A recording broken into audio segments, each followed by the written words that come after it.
രാജാവ് ദുഃഖിതനായി, നിരാശനായി, കണ്ണുനീര് വാർത്ത് അങ്ങനെ നിൽക്കുമ്പോൾ ഒരു ശബ്ദം കേൾക്കുകയാണ്, ഞാൻ വരാം. രാജാവ് അങ്ങോട്ട് നോക്കി, മനസ്സിലാകുന്നില്ല ആരാണെന്ന്. മെലിഞ്ഞൊരു സ്ത്രീ, കീറിപ്പറഞ്ഞ വസ്ത്രം, വളരെ ക്ഷീണിച്ചിട്ടുണ്ട്.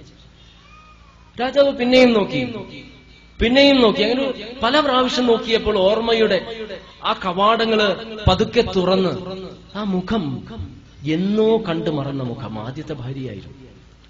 മറ്റെല്ലാ ഭാര്യമാരും വരില്ല എന്ന് പറഞ്ഞപ്പോൾ താൻ വസ്ത്രം നൽകാതിരുന്ന, ഭക്ഷണം നൽകാതിരുന്ന, ആഭരണം നൽകാതിരുന്ന, ഒരു ചെറു പുഞ്ചിരി പോലും നൽകാതിരുന്ന ആ ഒന്നാമത്തെ ഭാര്യ പറയുന്നു, ഞാൻ വരാമെന്ന്.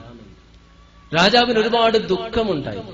വസ്ത്രം നൽകാത്തതിന് ദുഃഖം, ആഭരണം നൽകാത്തതിന് ഉള്ള ദുഃഖം, സ്നേഹിക്കാത്തതിന്റെ ദുഃഖം, ഒരു പുഞ്ചിരി പോലും നൽകാത്തതിന്റെ ദുഃഖം. പക്ഷെ മരണമെടുത്തെത്തി. ഇതൊരു കഥയാണ്. ഈ നാലാമത്തെ ഭാര്യ എന്നതുകൊണ്ട് ഉദ്ദേശിച്ചത് നമ്മുടെ ശരീരമാണ്. നാം ഏറ്റവും അധികം സ്നേഹിക്കുന്നത് നമ്മുടെ ശരീരത്തെയാണ്. അതിന് നാം ഭക്ഷണം നൽകും, വസ്ത്രം നൽകും, ആഭരണം നൽകും, അങ്ങനെ അതിനെ മോടി പിടിപ്പിച്ച് എല്ലാ സ്ഥലത്തും പ്രദർശിപ്പിക്കും. പക്ഷെ മരണത്തോടുകൂടി അതിനോട് യാത്ര പറഞ്ഞു. മൂന്നാമത്തെ ഭാര്യ എന്നതുകൊണ്ട് ഉദ്ദേശിച്ചത് നമ്മുടെ സമ്പത്താണ്. കൂടി വന്നാല് ആ മൃതശരീരം നമ്മുടെ വീട്ടിൽ കിടക്കുമ്പോൾ ആ സമ്പത്തുമായിട്ടൊരു ബന്ധമുണ്ട്. അത് കഴിഞ്ഞിട്ട് അത് പള്ളിയിൽ നിന്ന് കൊണ്ടുവരുന്ന കട്ടിലിൽ നമ്മൾ കൊണ്ടുപോകും. അതോടുകൂടി അവസാനിച്ചു. ഈ രണ്ടാമത്തെ ഭാര്യ എന്നതുകൊണ്ട് ഉദ്ദേശിച്ചത് ബന്ധുക്കളാണ്, സന്താനങ്ങളാണ്. ഖബറിലേക്ക് നമ്മുടെ മൃതശരീരം ഇറക്കി വെക്കുന്നതോടുകൂടി ആ ബന്ധവും അവസാനിച്ചു. ഈ ആദ്യത്തെ ഭാര്യ എന്നതുകൊണ്ട് ഉദ്ദേശിച്ചത് നമ്മുടെ ആത്മാവാണ്. ഈ ആത്മാവിന് വേണ്ട ഭക്ഷണം വിശ്വാസമാണ്, വിശ്വാസത്തിന്റെ അടിസ്ഥാനത്തിലുള്ള സൽക്കർമ്മങ്ങളാണ്. അത്തരത്തിലുള്ള ആത്മാവിനെ ശക്തിപ്പെടുത്തിക്കൊണ്ട് യഥാർത്ഥ വിശ്വാസികളായിട്ട് ജീവിക്കുവാനും മരിക്കുവാനും ശ്രമിക്കണമെന്ന് എന്നോടാദ്യമായിട്ട് പിന്നീട് നിങ്ങളോടും പറയുന്നു. എങ്കിൽ മാത്രമേ വിശുദ്ധ ഖുർആനിലെ 89-ാം അധ്യായത്തിൽ 6-ാം വചനത്തിൽ അല്ലാഹു പറയുന്നില്ലേ, യാ അയ്യത്തുൻ നഫ്സുൽ മുത്മഇന്ന ഇർജി ഇലാ റബ്ബിക റാളിയതൻ മർളിയ ഫദ്ഖുലി ഫീ ഇബാദി വദ്ഖുലി ജന്നതി എന്ന്.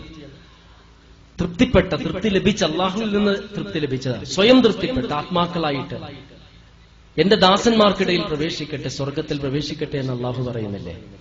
അത്തരത്തിലുള്ള യഥാർത്ഥ വിശ്വാസികളായിട്ട് ഇഹലോകത്ത് നിന്ന് വിട പറയുവാനുള്ള അനുഗ്രഹം അല്ലാഹു നൽകട്ടെ.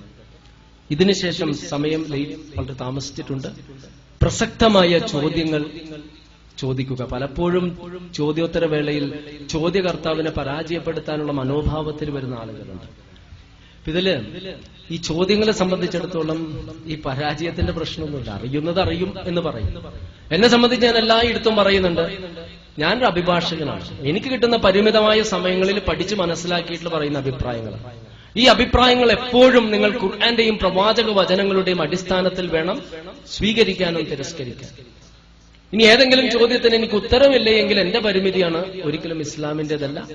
അതുകൊണ്ട് പ്രസക്തമായ ചോദ്യങ്ങൾ ചോദിക്കുക. നിങ്ങൾക്ക് തന്നിട്ടുള്ള കടലാസുകളിൽ ദയവ് ചെയ്ത് നിങ്ങളുടെ സംശയങ്ങൾ എഴുതുക. അതിനുള്ള ഉത്തരങ്ങൾ ഇവിടെ നൽകാൻ സമയമുണ്ടാകുമോ എന്ന് എനിക്കറിയില്ല, എങ്കിലും അത് എനിക്ക് ഉപകരിക്കും. അതുകൊണ്ട് ചോദ്യങ്ങൾ ചോദിക്കണമെന്ന് പറഞ്ഞുകൊണ്ട് ഞാൻ അവസാനിപ്പിക്കുന്നു. അല്ലാഹുമ്മ അഗ്ഫിർലിൽ മുഅ്മിനീന വൽ മുഅ്മിനാത്ത് വൽ മുസ്ലിമീന വൽ മുസ്ലിമാത്ത് അല്ലാഹുമ്മ അഹ്യിനാ അലൽ കിതാബി വസ്സുന്ന വഅമിത്നാ മഅൽ ഈമാനി വത്തൗബ റബ്ബനാ ആതിനാ ഫിദ് ദുനിയ ഹസന വഫിൽ ആഖിറതി ഹസനതൻ വഖിനാ അദാബന്നാർ. അസ്സലാമു അലൈക്കും. ഫാത്തിമ റിസ്വാൻ 2 ചോദ്യങ്ങളാണ് ചോദിച്ചിട്ടുള്ളത്. ഒന്നൊരു ഖബറിൽ ഒന്നിലധികം ആളുകളെ മറവ് ചെയ്യുന്നു, അവരുടെ ഖബറിലെ ശിക്ഷകൾ എങ്ങനെയായിരിക്കും എന്നതാണ് ചോദ്യം. ഈ ഖബറിനെ സംബന്ധിച്ച് നമുക്ക് വ്യക്തമായിട്ടുള്ളൊരു അറിവുണ്ടാകും. ഖബർ ഒരു കുഴി കുത്തി അതിൽ അടക്കം ചെയ്യുന്നതാണ് ഖബർ എന്ന ധാരണ ആദ്യം മാറ്റണം. കടലിലാണ് ഒരാൾ മരിക്കുന്നത് എങ്കിൽ, മുങ്ങി മരിക്കുന്നുവെങ്കിൽ അതാണ് അയാളുടെ ഖബർ. അതല്ലെങ്കിൽ അഗ്നിയിൽ എരിഞ്ഞടങ്ങുകയാണ് എങ്കിൽ അതാണ് ഖബർ. ബോംബ് സ്ഫോടനത്തിൽ ഒരാൾ മരിക്കുന്നുവെങ്കിൽ അതാണ് അയാളുടെ ഖബർ. അപ്പോൾ ഖബറിനെ സംബന്ധിച്ച് നാം കാണുന്ന രീതിയിൽ ഒരു കുഴി, അതിലൊരു മൃതശരീരം അടക്കം, മയ്യത്തടക്കം ചെയ്തത് ഖബറായിട്ടുള്ള ധാരണ ആദ്യം നമ്മൾ മാറ്റണം. ഇനി ഖബറിലെ ശിക്ഷയെ സംബന്ധിച്ച് ആളുകൾക്കിടയിൽ സംശയമുണ്ട്. ഖുർആനിൽ അതിനെ സംബന്ധിച്ച് പറഞ്ഞിരിക്കുന്നത് മൂസാ നബി അലൈഹിസ്സലാമിന്റെ കാലഘട്ടത്തിലെ ഫിർഔനെയും കൂട്ടരെയും പ്രഭാതത്തിലും രാത്രി സന്ധ്യാനേരത്തും ഖബറിന്റെ ശിക്ഷകളെ സംബന്ധിച്ച് കാണിക്കും. ഇത് തന്നെയാണ് പണ്ഡിതർ പറയുന്നത്. വ്യക്തമായിട്ട് ഖബറിലെ ശിക്ഷയെ സംബന്ധിച്ച് ഖുർആൻ പറയുന്നുണ്ട് എന്ന്. അതുപോലെ തന്നെ നബി സല്ലല്ലാഹു അലൈഹി വസല്ലം പ്രാർത്ഥനയിലെല്ലാം ഖബറിലെ ശിക്ഷകളെ സംബന്ധിച്ച് അതിൽ നിന്നും രക്ഷ നേടുന്നതിനെ സംബന്ധിച്ചും പ്രവാചകൻ ഉണർത്തിയിട്ടുണ്ട്. ഇവിടുത്തെ ചോദ്യം, അവരുടെ ഖബറിലെ ശിക്ഷകൾ എങ്ങനെയായിരിക്കും? എല്ലാവർക്കും ഖബറിലെ ശിക്ഷകൾ കിട്ടും. ഇവിടെ ഖബറിൽ ആദ്യം ഒരു ഞെരുക്കം അനുഭവപ്പെടും. അതെല്ലാവർക്കും അനുഭവപ്പെടും എന്നാണ് നബി സല്ലല്ലാഹു അലൈഹി വസല്ലം പറഞ്ഞിട്ടുള്ളത്. ഒരു പ്രവാചകന്റെ അടുത്ത് വന്നിട്ട് ഒരു കുട്ടിക്കത് അനുഭവപ്പെടുമോ എന്ന് ചോദിച്ചു. അപ്പോൾ പ്രവാചകൻ പറഞ്ഞത്, ഒരു പ്രിയപ്പെട്ട അനുയായിയെ സംബന്ധിച്ചിട്ട് നബി സല്ലല്ലാഹു അലൈഹി വസല്ലം പറഞ്ഞ്, അദ്ദേഹത്തിന് പോലും അത് അനുഭവപ്പെടും. അനുഭവപ്പെടാതിരുന്നിരുന്നുവെങ്കിൽ അദ്ദേഹത്തിന് അനുഭവപ്പെടുമായിരുന്നില്ല. അപ്പോൾ കുട്ടികൾക്കും അത് ഖബറിലെ ആ ഞെരുക്കം അനുഭവപ്പെടുമെന്നാണ് പറയുന്നത്.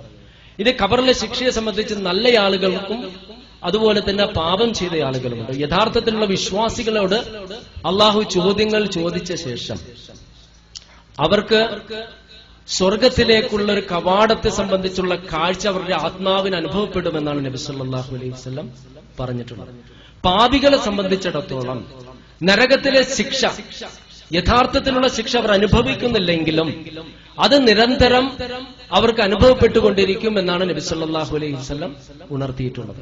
ഇത് ആത്മാവിനെ സംബന്ധിച്ചുള്ളൊരു ശിക്ഷയാണ് എന്നതാണ് ഒട്ടുമിക്ക പണ്ഡിതരും അഭിപ്രായപ്പെട്ടിട്ടുള്ളത്. കാരണം ശരീരം നശിക്കുകയാണ്. ആദ്യഘട്ടത്തിൽ മരണസമയത്ത് ആത്മാവ് ശരീരത്തിൽ നിന്ന് പോവുകയും പിന്നീട് പണ്ഡിതർ പറയുന്നത് ശരീരത്തിലേക്ക് തിരിച്ച് ആത്മാവ് വരികയും അതിനുശേഷം ഈ ശിക്ഷ അനുഭവപ്പെടുകയും പിന്നീട് ശരീരം നശിക്കുന്നതോടുകൂടി തന്നെ ഈ ആത്മാവ് അന്ത്യദിനത്തില് വീണ്ടും സൃഷ്ടിക്കപ്പെടുന്ന സമയത്ത് ശരീരത്തിലേക്ക് തിരിച്ചു വരുന്നതുവരെയും ആത്മാവിന് നല്ല ആളുടെ ആത്മാവാണ് എങ്കിൽ സ്വർഗത്തിൽ അയാൾ അനുഭവിക്കുന്ന അനുഭൂതികളെല്ലാം അനുഭവപ്പെട്ടുകൊണ്ടിരിക്കും. അതായത് ഒരു കാഴ്ചയിലൂടെ. അതേപോലെ തന്നെ നരകശിക്ഷ അനുഭവിക്കുന്ന ഒരു വ്യക്തിയാണ് എങ്കിൽ, അനുഭവിക്കേണ്ട ഒരു വ്യക്തിയാണെങ്കിൽ അതിനെ സംബന്ധിച്ചുള്ള ദൃശ്യങ്ങളും അയാളെ കാണിക്കപ്പെടും എന്നാണ് പ്രവാചകൻ പറഞ്ഞിട്ടുള്ളത്. ഇനി രണ്ടാമത്തെ ചോദ്യം, ഈസാ നബി ബൈബിളിലെ ദൈവപുത്രനാണെന്നും കുരിശിൽ തറക്കപ്പെട്ടു എന്നും എഴുതിയിരിക്കുന്നു. എന്നാൽ വിശുദ്ധ ഖുർആനിൽ ഈസാ നബി ഉയർത്തി എന്ന് പറയുന്നു. പ്രവാചകന്മാർ ത്യാഗങ്ങൾ സഹിക്കേണ്ടവർ ആണ്. അപ്പോൾ അത് ശരിയോ തെറ്റോ? ബൈബിളിൽ യേശുവിനെ ക്രൂശിച്ചതായിട്ട് പറയുന്നു. വിശുദ്ധ ഖുർആൻ വ്യക്തമായിട്ട് ഖുർആനിൽ പറയുന്നുണ്ട്, വഖൗലിഹിം ഇന്നാ ഖതൽനൽ മസീഹ ഈസ ഇബ്നു മറിയം റസൂലുള്ളാഹി വമാ ഖതലുഹു വമാ സ്വലബുഹു വലാകിൻ ശുബിഹ ലഹും എന്ന് തുടങ്ങുന്ന വചനങ്ങൾ. മറിയമിന്റെ പുത്രൻ ഈസയെ അവർ വധിച്ചുവെന്ന്, യഹൂദർ വധിച്ചുവെന്ന്, ക്രൂശിച്ചുവെന്നും അവർ അഹങ്കരിക്കുന്നു. എന്നാൽ അവർ ക്രൂശിച്ചിട്ടുമില്ല, വധിച്ചിട്ടുമില്ല. ഖുർആൻ വ്യക്തമായിട്ട് പറയുകയാണ്. അവർ ഊഹത്തെ പിൻപറ്റുക മാത്രമാണ് ചെയ്യുന്നത്. അതിനെ സംബന്ധിച്ച് അവർ ഭിന്നതയിലാണ്. ഖുർആൻ പറയുകയാണ്, അതിനെ സംബന്ധിച്ച് അവർ ഭിന്നതയിലാണ്. അവർ അദ്ദേഹത്തെ ക്രൂശിച്ചിട്ടില്ല, നമ്മിലേക്ക് ഉയർത്തുകയായിരുന്നു എന്നാണ് അള്ളാഹു ഖുർആനിൽ പറഞ്ഞിട്ടുള്ളത്.